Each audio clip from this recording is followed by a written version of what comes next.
Assalamualaikum warahmatullahi wabarakatuh. A'udzu billahi minasyaitonir rajim. Bismillahirrahmanirrahim. Alhamdulillahi rabbil alamin. Wassalatu wassalamu ala sayyidina Muhammadin wa ala alihi wa sahbihi ajma'in. Subhanak la ilma lana illa ma 'allamtana innaka antal alimul hakim. Rabbi shrah li sadri wa yassir li amri wahlul 'uqdatam min lisani yafqahu qawli. Allahumma inna na'udzu bika minal junun wal juzam wal baras wa min sayyi'il asqam. Allahumma inna na'udzu bika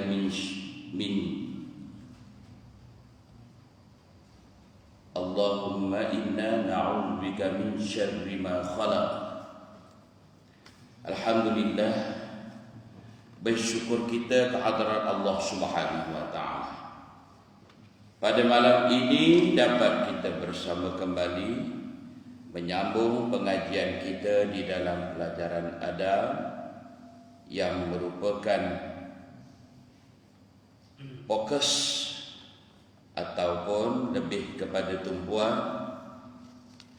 menjaga adab-adab di dalam hati berhubung dengan penyucian jiwa yang kita namakan tazkiyatun nafs daripada kitab Sa'id Hawa yang mensyarahkan daripada kitab Ihya Ulumuddin karangan Imam Al-Ghazali rahimahullah. Semoga kita dalam rahmat Allah terpelihara daripada segala musibah yang disebabkan oleh hujan yang lama dan juga penularan COVID-19 serta lain-lain kemudaratan, insya-Allah. Bersyukur kita juga pada malam ini kita dapat sambung lagi kuliah kita.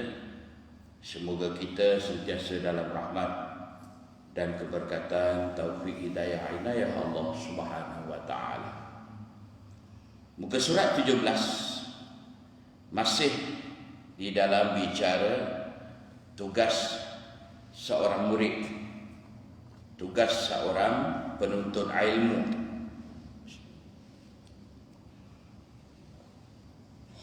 Kita dah bicara 8 tugas. Malam ini terus kepada tugas ke-9.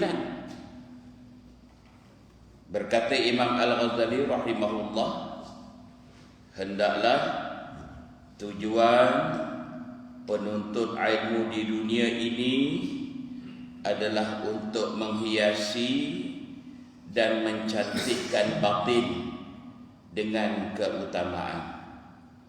Sedangkan di akhirat nanti untuk mendekatkan diri kepada Allah Subhanahu wa taala dan meningkatkan diri agar dapat berdekatan dengan makhluk tertinggi daripada kalangan malaikat dan orang-orang yang didekatkan kepada Allah Subhanahu wa taala. Tujuan menuntut ilmu itu hendaklah bukan untuk mencari kekuasaan, harta dan pangkat. Tidak juga untuk berdebat dengan orang-orang bodoh atau membangga diri di hadapan teman-teman mereka. Dalam bicara terdahulu dah disentuh dan disentuh juga di dalam Bidayah Al-Hidayah bagi kuliah yang terdahulunya. Baik, sebelum tu dalam perhubungan antara manusia dengan manusia, kita kena ada 2 perkara. Yang pertama, 2 perkara kita wajib ingat. Yang kedua, 2 perkara yang kita wajib lupakan dari sudut hubungan kita bersama manusia. Kita sama-sama dengan orang. 2 perkara yang kita kena wajib ingat ialah kebaikan orang kepada kita Kebaikan yang orang buat kat kita, kita kena ingat sampai bila-bila. Hancur badan digandung tanah. Sampai macam itu. Makna sampai hancur badan pun, budi orang tu kita akan kenal. Yang kedua, kita kena ingat kejahatan kita atau kecelaan kita kepada orang. Itu kita kena ingat.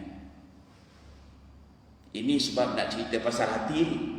Sebab disebut di sini untuk lebih kepada menghiaskan dan mencucikan batin. Batin kita ni, kita hanya boleh dihiasi selain daripada beberapa cara yang telah disebutkan pada pengajian dahulu. Tapi kalau berhubung di antara sama-sama manusia, itulah dia. Hak tak elok kita beri ke orang. Kita pernah melukakan hati orang. Kita pernah pandang rendah kepada orang. Kita pernah menyakitkan hati orang. Kita pernah bercakap, berkasar, meninggi suara, marah-marah, maki hamur, atau apa saja, menggunakan anggota-anggota lain yang memberi kesakitan kepada saudara kita. Kita kena ingat, yang di pihak orang, kita kena ingat kebaikan dia pada kita. Apa benda kebaikan yang dia buat kat kita. Yang kedua, dua perkara kita kena lupa. Hak ni kita kena lupa. Yang pertama, kita kena lupakan apa yang menjadi kejahatan orang, kecelaan yang orang buat pada kita. Orang pernah kata kat kita, orang pernah menyakit hati kita, orang pernah marah-marah kat kita. Apa saja yang kita tak berkenan yang orang buat kat kita, kita kena lupa. Jangan ingat. Yang kedua, kita kena lupa apa saja kebaikan yang kita buat, yang kita khidmat, yang kita beri pada orang lain. Macam mana boleh beramal tu? InsyaAllah. Saja nak mengingatkan diri sendiri, berkongsi dengan hadirin hadirat sekalian. Jadi artinya, hati kita nak lawan dua perkara ni cukup susah. Sebab selalunya hak jadi ingatan kita apa dia? Kebaikan kita pada orang, kita bagi kat orang, dan kejahatan yang orang buat kat kita. Hak tu lah kita duk ingat sangat. Kenapa jadi macam tu? Dalam. Susah. Sebab itulah ada setengah orang, dia akan mengungkit. Dia akan bangkit-bangkitkan apa jasa dia, khidmat dia yang dia pernah bagi kepada orang. Dia ingat tu. Dan dia ingat apa yang orang buat naya ke dia, buat jahat ke dia, bagi berasa hati dia, yang kata kat dia macam-macam, yang buat berbagai-bagai cara, yang bagi mudarat pada dia. Hak itulah dia ingat. Cerita pada kuliah mudah, nak beramal Masya Allah susah. Susah tak? Nak lupakan apa hak yang tak elok orang buat kat kita bukan senang. Nak lupakan apa saja kebaikan yang pernah kita bagi kat orang bukan mudah. Cerita sebut senang. Mana hati kita susah. Sebab tu kita usaha cari ilmu nak cuci benda tu, bagi dia betul-betul bersih, bagi dia betul-betul ikhlas, bagi dia betul-betul patuh kepada perkara yang menjadi keutamaan. Apa keutamaan yang dia kena cara pada hati dia? Bersihkan hati. Itu keutamaan. Patut banyak zikir-zikir lah. Patut dia kena ada mujahadah lah, apa saja cara. Janji apa-apa saja yang menjadi keutamaan yang boleh menghiasi batin dia. Itu dua perkara tu.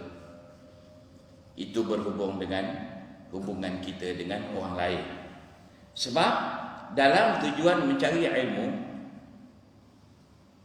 mana mungkin kita cari ilmu untuk diri sendiri seorang-seorang. Kita cari ilmu atas dua perkara. Pertama, untuk manfaat diri sendiri, dan lebih lagi daripada itu tujuannya ialah untuk menyampaikannya kepada orang lain. Itu tujuan kita mencari ilmu. Soal dengan sebab ilmu tu dia dapat gaji, dapat pangkat, tu cerita lain lah. Tu masalah lain lah. Nah, dia ada sebut ni dalam ni tadi kita baca. Tapi itu keadaan. Artinya segala kebaikan yang dia beri kepada orang dengan ilmu yang ada pada dia tu hendaklah diperbanyakkan. Dalam masa yang sama, hati dia menolak sebarang penghargaan, sebarang puji-pujian, sebarang kebanggaan, sebarang harapan untuk nak dapatkan kemasyhuran. Dia kena buang daripada hati dia. Dalam masa dia menyampaikan ilmu yang dia dapat dengan susah payah itu. Cari ilmu ni, belanja kena banyak habis, masa kena banyak, tenaga kena buang banyak. Sebab tu orang, dia ada alasan untuk nak membanggakan diri dia. Bila dah dia dapat keilmuan yang tinggi, dia akan rasa bukan senang nak dapat ni. Saya mengaji 30 tahun, dia kata. Bukan senang. Bukan senang ni nak dapat ni. Saya dapat macam ini, saya mujahadah lama, dia kata. Saya buang duit ringgit banyak. Puluh-puluh ribu. Saya buat pinjaman. Saya mengaji di berata tempat. Jadi memang wajarlah kalau saya nak rasa bangga. Memang wajarlah saya rasa saya lebih tinggi daripada orang lain. Dia baca kot tu. Itulah hati. Susah tu. Kita nak didik dia, nak bagi dia tunduk kepada benda yang jadi ketaatan. Jadi pendek ceritanya, hendaklah dia mencari ilmu tu nak bersih hati dia, nak bersihkan batin dia, nak menghiasi segala gerak laku dalam hati dia dan tindakan luarannya dengan hiasan pekerti yang mulia. Berkata Imam Al-Ghazali rahimahullah, di akhirat nanti, yang ini faedah yang dia dapat daripada ikhlas dia berilmu. Apa dia? Mudah-mudahan bila dia redha dengan apa sahaja yang Allah Ta'ala kurnia dengan dia dalam usaha dia mencari ilmu, Allah Ta'ala dekatkan dirinya dengan Allah Subhanahu Wa Ta'ala yang dipanggil Zulfa. Wa indallahi Zulfa. Dia ada dekat. Dia dekat dengan Allah Subhanahu Wa Ta'ala nanti pada hari akhirat. Itu kurnia yang Allah bagi kat dia melalui tapisan-tapisan yang banyak. Banyak sensor dan SOP. Kerana Allah Ta'ala tu nak tengok banyak benda yang dalam hati. Yang luaran ni nampak cantik. Ada lagi satu lagi. Satu lagi tapisan untuk nak jadikan dia boleh dekat diri dia dengan Allah, iaitu keikhlasan dia. Hati dia betul-betul patuh menjaga pekerti dia tu untuk nak dapat redha Allah. Jadi dia dapat dekat dengan Allah Subhanahu wa taala, dan Allah taala mudah-mudahan tempatkan dia nanti di maqam yang tinggi bersama para malaikat dan mereka-mereka yang salihin, yang didekatkan oleh Allah Subhanahu wa taala. Itu balasan untuk mereka di akhirat. Maka sebab itu Allah Ta'ala berfirman, yarfa'illahu alladhina amanu minkum walladzina utul ilma darajat. Allah Ta'ala akan angkat orang-orang beriman daripada kamu dan orang-orang yang menjadi ahlul ilmi daripada kamu dengan beberapa darjat. Mudah-mudahan macam kita ngaji-ngaji, kalau hati kita betul-betul menggarap perhiasan yang kita inginkan, betul-betul kita inginkan kebersihan dalam jiwa kita tanpa mengharapkan sebarang puji-pujian manusia, mudah-mudahan Allah bagi darjat kat kita. Janganlah kira mengaji pesen ni je ustaz, tak tahulah makam duduk mana. Dia kalau nak tengok makam terbaik ni ustaz, kena duduk di pondok lah, mengaji dengan tuan-tuan guru tu'alim sana.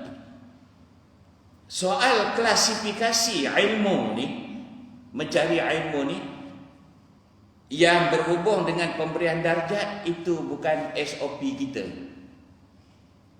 Kita tak ada upaya untuk nak klasifikasikan, untuk nak mengkelas-kelaskan bahawa orang hak macam ni je yang dapat darjat tinggi, orang hak ngaji ni masjid ni kurang. Tak ada upaya kita. Itu bukan tugas kita. Tugas kita hanyalah memenuhi adab dan tugas sebagai orang yang mencari ilmu. Berkata lagi Imam Al-Ghazali rahimahullah, tujuan menuntut ilmu itu hendaklah bukan untuk cari kuasa. Tapi kalau dapat buat apa? Sebab ilmu dia tinggi, tiba-tiba ditawarkan padanya pangkat, ditawarkan padanya ada kuasa, ditawarkan kepadanya bila sudah ada pangkat, sudah ada kuasa, maka adalah harta. Mana tak ada hartanya? 50,000 sebulan income. Padahal tu setahun. Jadi artinya dia tak bercadang benda tu. Bukan dia cadang, bukan dia harap. Tiba-tiba orang bagi. Boleh tak dia kata, minta maaf lah, saya cari ilmu ni bukan nak cari pangkat, saya bukan nak gaji tinggi-tinggi. Boleh tak dia kata macam tu pada dia? Baik. Bagaimana pula orang-orang yang ada kelayakan bekerja dalam sektor tertentu, yang dengan sebab ilmuannya itu melayakkan diri dia menjawat jawatan itu?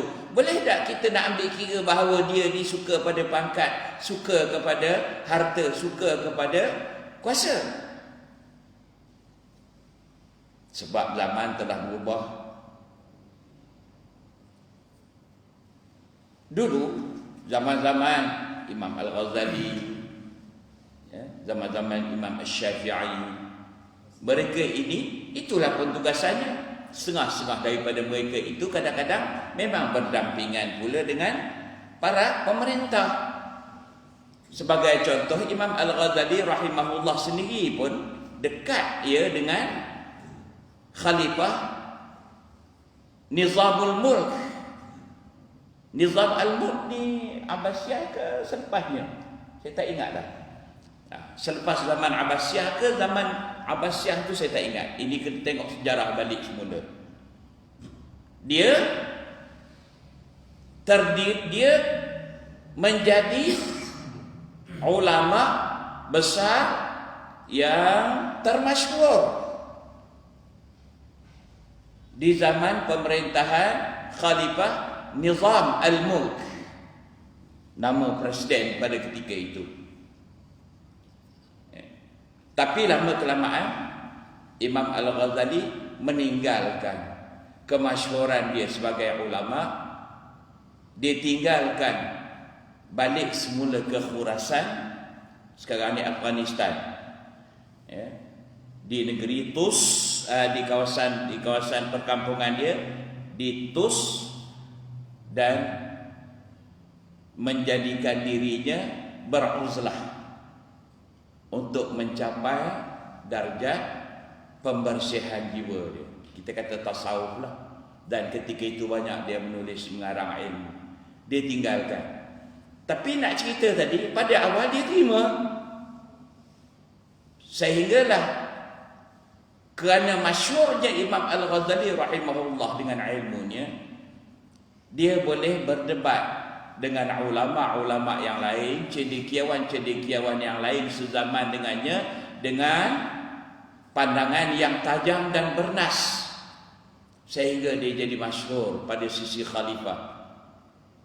Dan Khalifah Nizam al-Mulk pada tahun 400 lebih, 467 Hijrah, zaman-zaman tu, telah menubuhkan madrasah khusus yang namanya Madrasah Nizamiyah.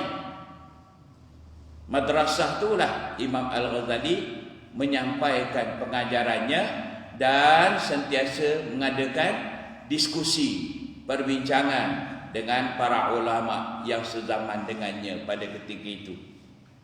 Dia tak cari, tapi oleh kerana kemasyhuran dia diketahui ilmunya sangat tinggi, maka dia dicari oleh orang dan dibawa ke atas. Adakah dia minta? Dia tak minta. Tetapi walau bagaimanapun pada akhirnya dia mengundurkan semula dirinya dan balik ke perkampungannya di Tus, dekat Nisabur. Jadi artinya, kalau nisbah pada zaman sekarang, oleh kerana seseorang itu ada kelayakan bekerja dan dia memohon pekerjaan, dia bukan mohon kemasyhuran. Dia mohon pekerjaan, tetapi pekerjaannya itu telah pun dia letakkan syarat. Kalau nak dapat kerja ni, syarat dia kena ada yang ni, kelulusan dia yang ni. Jadi dia ada kelayakan, lalu dia beroleh pekerjaan itu. Dan dengan sebab pekerjaan itu dia diberi, bukan dia minta, dia diberi pula authority. Dia diberikan amanah, dia diberikan upah dengan sebab pekerjaannya, bukan pasal ilmunya. Jadi artinya para ulama jika menerima tawaran pekerjaan pun bukanlah kerana mereka itu nak cari kemasyhuran. Saya teringat cerita sejarah lama, ketika mana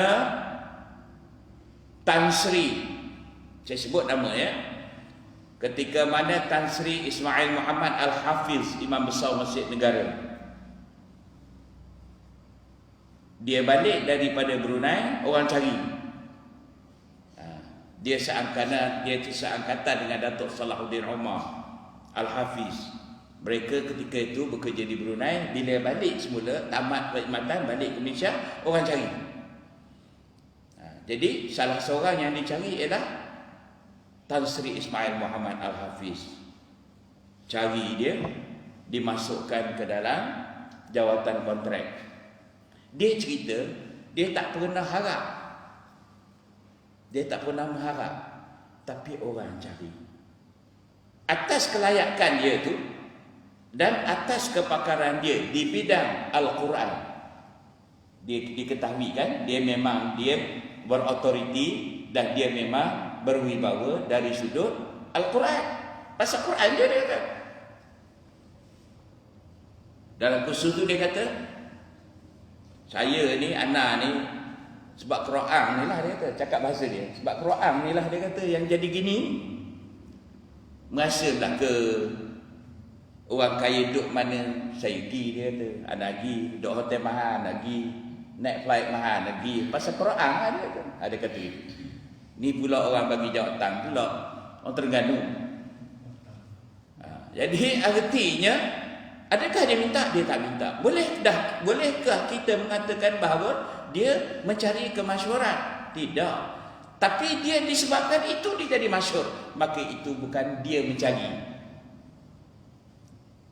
Jadi artinya seseorang itu tiba-tiba dikenali kemasyhurannya sebagai ahlul ilmi, bukan dia nak benda tu. Ni hati mau jaga. Jadi siapa-siapa saja, begitulah aturan yang Allah Ta'ala telah tetapkan. Dia tak berharap, tapi dia beroleh apa yang Allah Ta'ala dah aturkan pada dia.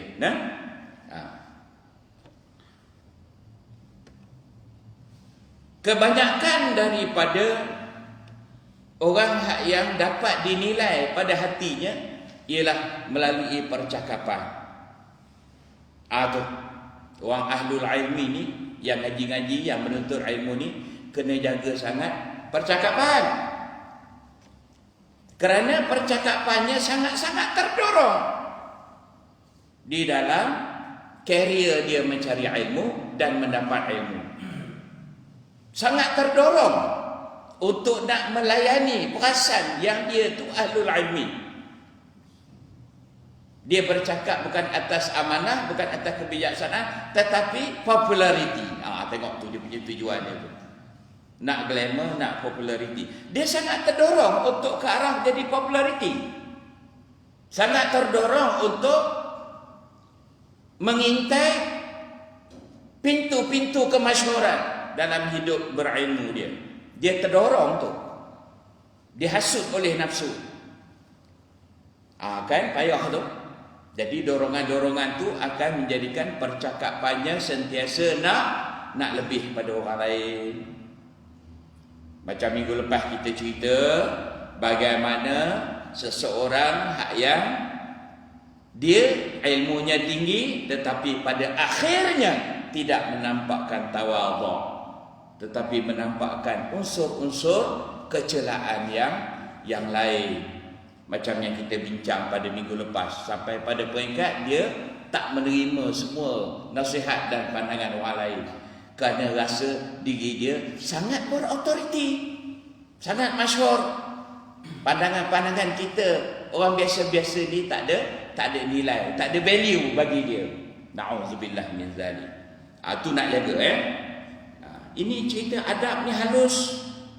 Bukan boleh cerita, bukan boleh kita kata biasa-biasa. Halus sangat dia punya pandangannya. Berkata lagi Imam Al-Ghazali rahimahullah, tidak juga untuk berdebat. Untuk berdebat orang-orang yang bodoh.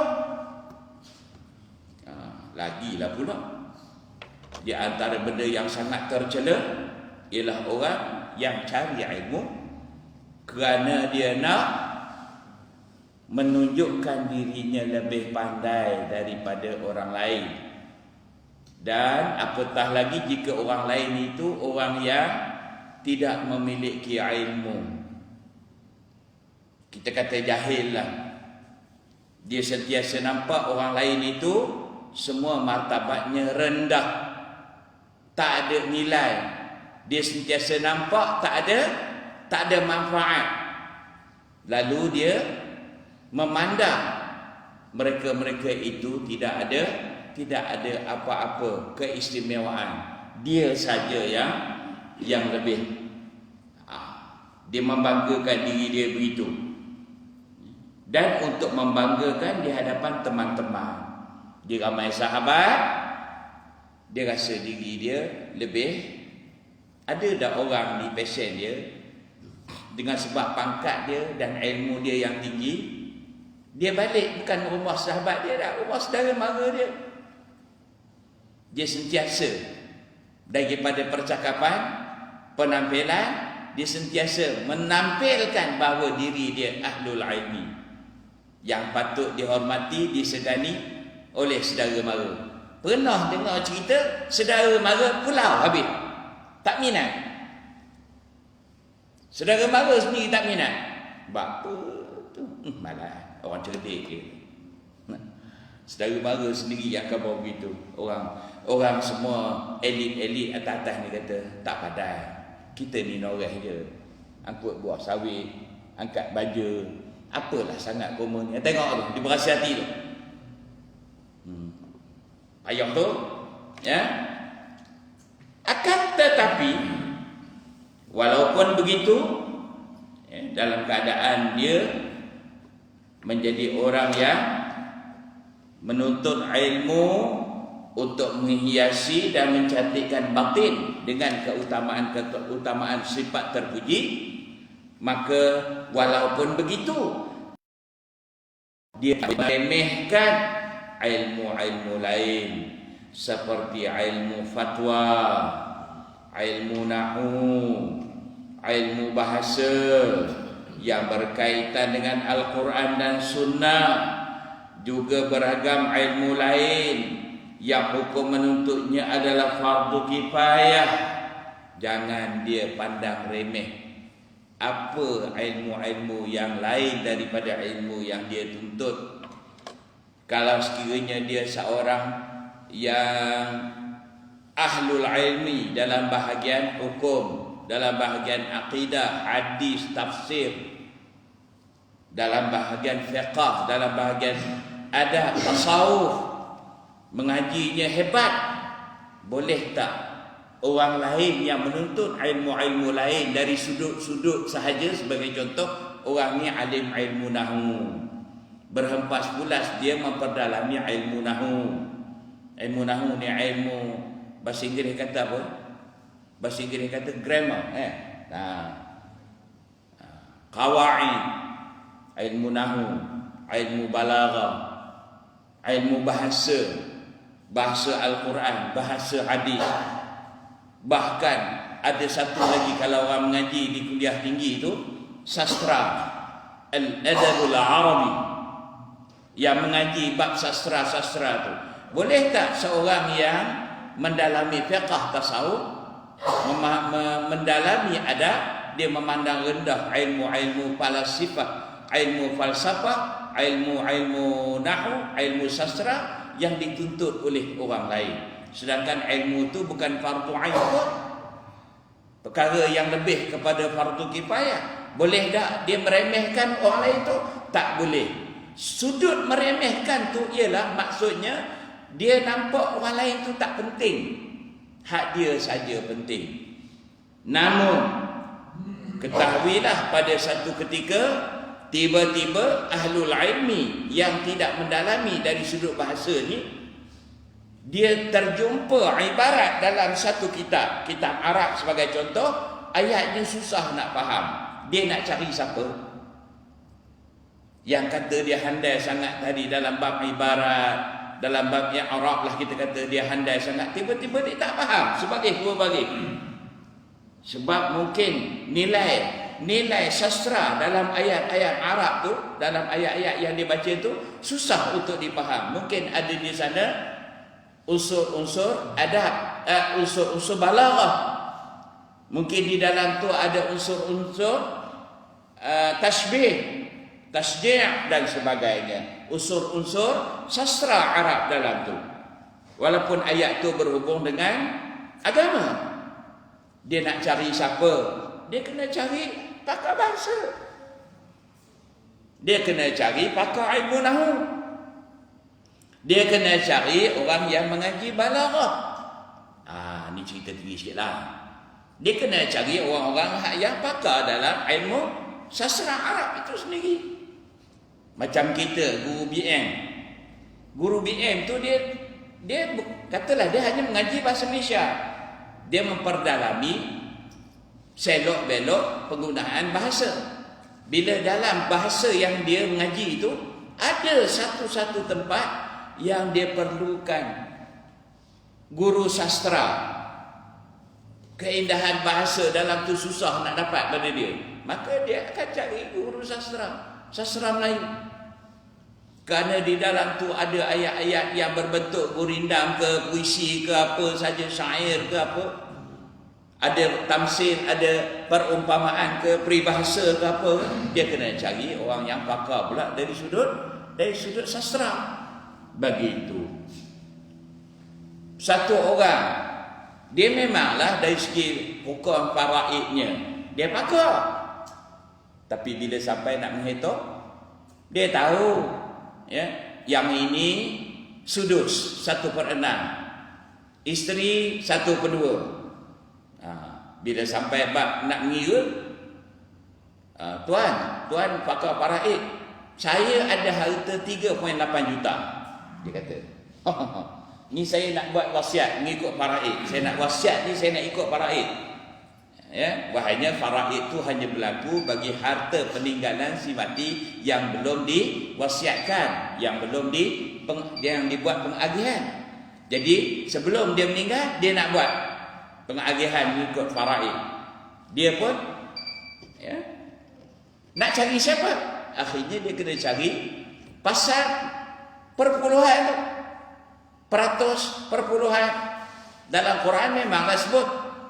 Ada sebut rubu' 1/4. Ada sebut khumus 1/5. Ada sebut sudus 1/6. Ada sebut thumun 1/8.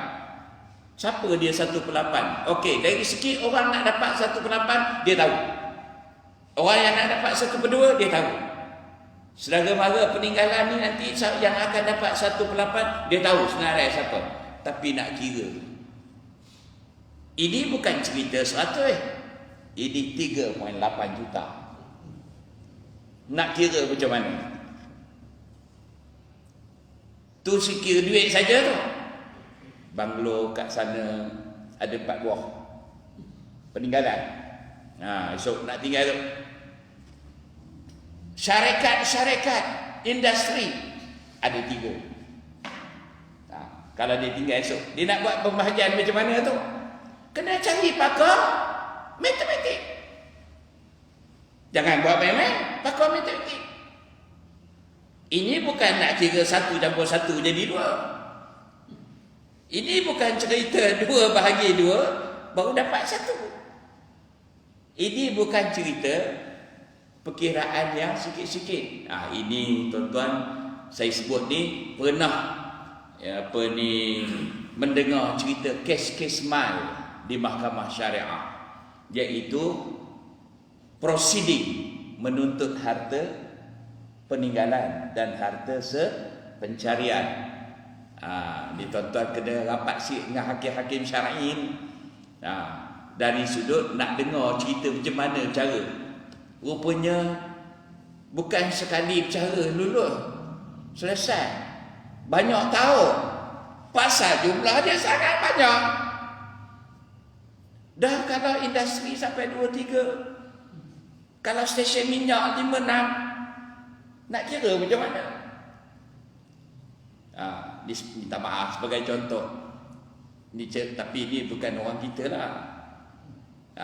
Cerita kenapa Eng Hong tak buka? Kenapa Eng Hong tak buka hari-hari ni? Tiba-tiba je. Rupanya dengar hujung telinga pasal nak buat pembahagian. Toki Musa sudah halau.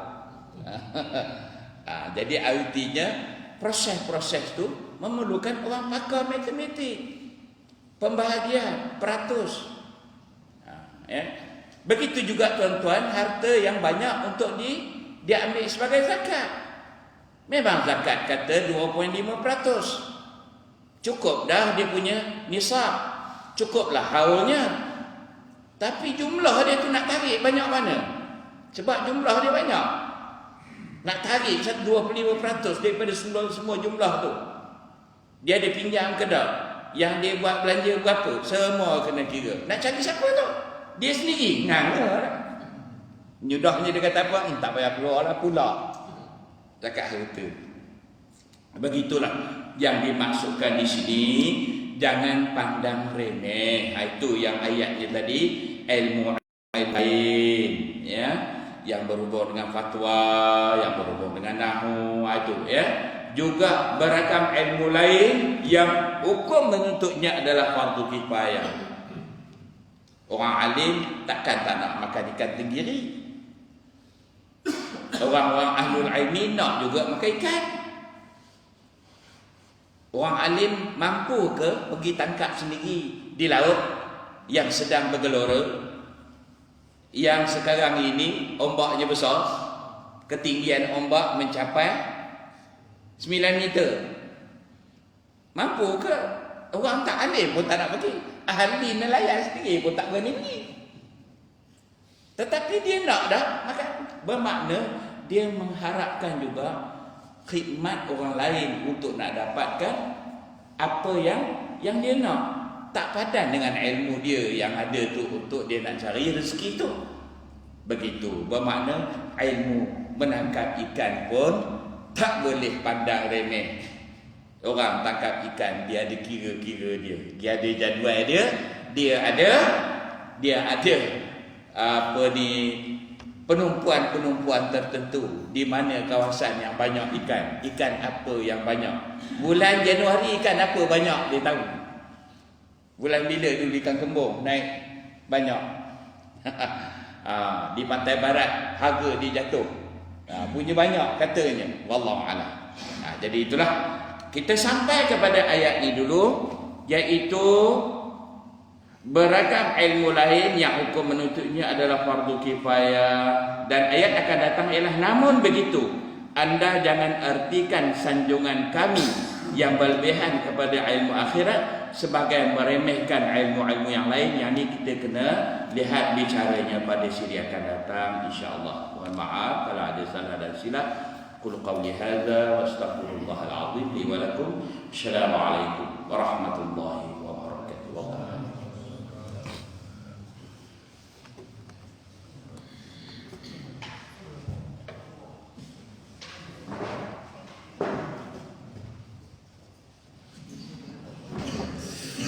Terima kasih Ustaz.